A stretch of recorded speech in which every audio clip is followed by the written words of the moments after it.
Good morning friends, কেমন আছো তোমরা সবাই? আশা করি সবাই ভালো আছো। তো আমিও খুব ভালো আছি। বড়দের প্রণাম জানিয়ে ছোটদের ভালোবাসা, অনেকটা ভালোবাসা নিয়ে আজকের ভিডিওটা শ্যুট করলাম। তো আজকে একটু বেলা করে ভিডিওটা শ্যুট করেছি, কারণ আজকে ছিল শনিবার। তো মেয়ের স্কুল ছিল না, উঠতে অনেকটাই লেট হয়ে গেছিলো, প্রায় 9:30টার দিক। তো উঠে আমি স্নান টান করে আগে চলে আসলাম রান্নাঘরে। তো এসে দেখছি যে এখানে অনেক রকম সবজি নিয়ে এসেছে। ওখানে যে দেখতে হচ্ছে লাউ শাক আর কুলকে শাক। এখানে কুলকে শাক আর সবই পাওয়া যায়, ঠিক আছে, কিন্তু অনেকটা সকালে বাজারে গেলে তবেই পাওয়া যায়। তো যাই হোক, ওর বাবা আজকে লাউ শাক আর কুলকে শাক নিয়ে এসেছিলো, যে তারই একটা সেই সবজি বানাবো। আর নিয়ে এসেছিলো আমার পছন্দের পেয়ারা। তো পেয়ারা কার কার ভালো লাগে প্লিজ আবার কমেন্ট করে জানিও। আর ব্যানানাটা আমার মেয়ে পছন্দ করে। তো সমস্ত কিছু গোছগাছ করে ফ্রিজের মধ্যে রেখে আমি চলে আসলাম রান্না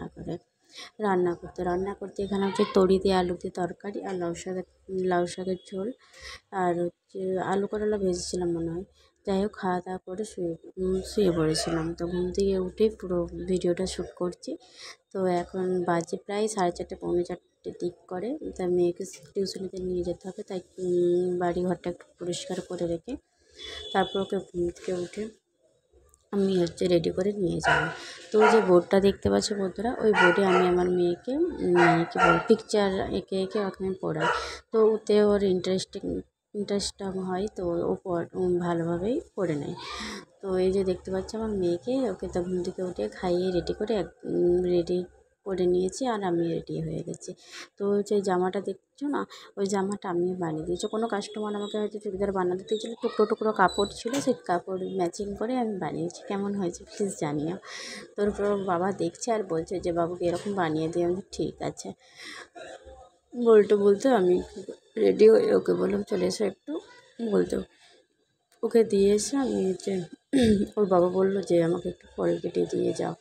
আমি বললাম দাঁড়া আমি দিয়ে আসছি। আসতে দেখছি ওর বাবা ঘুমিয়ে গেছে। তো যাই হোক, ওকে বললাম যে আমি কেটে তোমাকে রেডি করে দিচ্ছি, তুমি তার সময় মতো উঠে খেয়ে নিও। ওকে আমি ফল টল দিয়ে কেটে ওকে দিয়ে যে আমি কী করলাম, আমি আমার কাজে বসে যাব, কারণ কাস্টমার অনেকগুলো কাজ আছে। তার মধ্যে 4টে চুড়িদার ছিল। তো সেই চুড়িদারগুলো আজকে সে আনতে আসবে। তো আমি ঠিক জানি না, আসবে বলেছে। তো সেই জন্য আমি কী করলাম, না রেডি করে রেখে দিই। তো ওকে বলেও দিয়ে আমি সোজাসুজি চলে এলাম আমার সেলাইয়ের কাছে। তো এখানে যে একটু চুড়িদারটা বানাচ্ছি, একটু কাজ বাকি ছিল, তো এই চুড়িদারটা বানাচ্ছি। প্রায় 4টে চুড়িদার দিয়েছিল একই কাস্টমারে। তো কিছু কিছু রেডি হয়েছিল, আজকে সে রাত্রেবেলা আনতে আসবে মনে হয়। তো সেই জন্য আমি যে টুকটাক কাজগুলো সেরে রাখছিলাম। তো এখন দুর্গা পুজোর কাজ বলতে গেলে পড়েই গেছে। সে তো বোধহয় অনেকগুলোই কাজ দিয়েছে, আরও এখনও কাজ আছে টুকটাক। তো এইভাবে আমি সংসারে সমস্ত কিছু কাজ করে বাচ্চাকে টিউশনিতে দিয়ে এসে আমি আমার কাজটা করি। তো অনেকে জিজ্ঞাসা করে যে বাচ্চা রেখে তুমি কীভাবে কাজ করো। দেখো, ইচ্ছা মানে কী করো, কোনো কিছু করার যদি ইচ্ছা থাকে না, মানে অনেক থেকে উপায় হয়। তো যাই হোক, আমি আমার কাজটা এইভাবেই করি।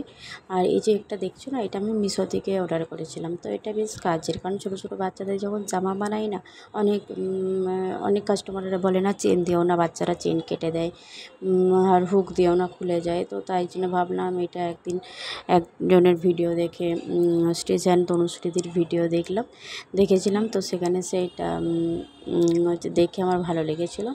তো আমি অনলাইনে অর্ডার দিয়ে আমি মাগিয়ে নিয়েছিলাম। তো দেখো, এই যে একটা চুড়িদার বানিয়েছিলাম, ছোটো বাচ্চাই ধরো 8 বছরের একটা বাচ্চার একটা কুর্তির মতো সে বানিয়েছিলাম। তো তার পেছনে আমি চেন না দিয়ে এটা বেশ দিয়ে দিয়েছি, বেশ দেখতে ভালো লাগছে, ব্ল্যাকেটের মতন, বোটাম দিইনি। তো এটা স্টিপ বোটামের মতন, বেশ ভালোই লাগছে। তো যাই হোক, আমি তো এইভাবে আমার কাজগুলোকে করে নিই। এরপরে কাজের পাঠ করতে করতে আমি কিন্তু আর ভিডিও শ্যুট করতে পারিনি। একবারে বাবুকে টিউশনের দিকে নিয়ে এসে সন্ধ্যা টন্ধ্যা দেখিয়ে সমস্ত ঘরের কাজ গোছগাছ করে আমি আজকে একটু যাব মন্দিরে, যেটা তোমাদের আমি ব্লগের মধ্যেই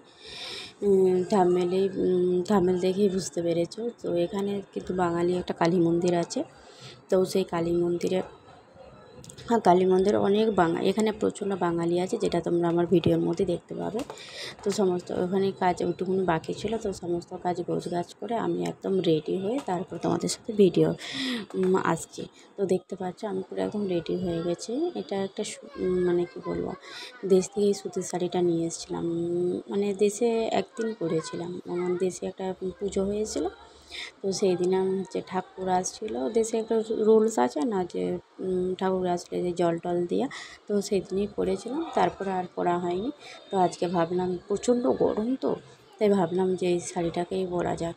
তো বেশ আমিও রেডি হয়ে গেছি, মেয়েকেও রেডি করে দিয়েছি, রেডি টেডি করে ওকে দেখাচ্ছি কেমন লাগছে আমাদেরকে জানিও। তো একদম সরাসরি মন্দিরে যেয়ে দেখা হচ্ছে। এই যে দেখতে পাচ্ছ, এই যে হচ্ছে এখানে বাঙালি কালী মন্দির, মানে বাঙালি কালী মন্দির মানে এখানে বাঙালিরা এই কালী মন্দিরটা করেছে। মানে দিল্লিতেও এখানে আছে, আর একটা জায়গা আছে যেটা তোমাদেরকে আমি দুর্গা পুজোর সময় শেয়ার করতে পারবো। তো সেইটা একটু দূরত্বই, সেখানেও বাঙালি কালী মন্দির আছে। তো এখানে প্রচণ্ড বাঙালি আছে। মানে আমি প্রথম যখন দিল্লিতে আসলাম তখন ভাবতাম বোধহয় কিছুই পাবো না, কিন্তু এখানে এই মন্দিরটাতে অনেক রকম ঠাকুর আছে, আর এখানে সব কিছুই হয়। কালী পূজা, দুর্গা পুজো, শীতলা পুজো। এই যে একটা লোক দেখছি না, আজকে অমাবস্যা ছিল, তো সেই জন্য প্রচণ্ড লোক। এই যে যেখানে প্রসাদ দেওয়া হচ্ছে, এখানে প্রসাদ হচ্ছে খিচুড়ি আর পায়েস দেওয়া হয়। খিচুড়ি আগে বসে খাওয়াতো, এখন আর খাওয়াই না, এখন পুরো সবাইকে দিয়ে দেয়। তো যাই হোক, আমার যদি এই ছোট্ট ভিডিওটা ভালো লেগে থাকে, যে আমি তোমাদের সাথে শেয়ার করলাম, তো যদি ভালো লেগে থাকে একটা লাইক সাবস্ক্রাইব করে আমার পাশে থেকে, যদি ভিডিও ভালো লেগে থাকে